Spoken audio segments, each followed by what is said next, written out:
സുഹൃത്തുക്കളെ, Nilambur Conolly പ്ലോട്ടിലെ ജങ്കാർ service ഇന്ന് ഉദ്ഘാടനം ചെയ്തിട്ടുണ്ട്. അടുത്ത ദിവസം തന്നെ സഞ്ചാരികൾക്ക് വേണ്ടിയിട്ട് തുറന്നു പ്രവർത്തിക്കും എന്നുള്ളതാണ് ബന്ധപ്പെട്ട ഉദ്യോഗസ്ഥരെ അറിയിച്ചിട്ടുള്ളത്.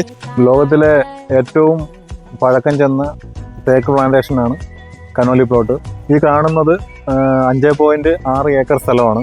സന്ദർശകർക്ക് അവസാന ഒരു വർഷമായിട്ട് ഇതിനകത്ത് പ്രവേശനമില്ലായിരുന്നു. ഇപ്പോൾ സന്ദർശകർക്ക് ഇതിനകത്തേക്ക് വരുവാൻ വേണ്ടിയിട്ട് നമ്മുടെ ചാലിയാർ പുഴയ്ക്ക് കുറുകെ ജങ്കാർ സർവീസ് ഇന്ന് Nilambur north division DFO Shri Karthik sir IFS നിർവഹിച്ചിട്ടുണ്ട്.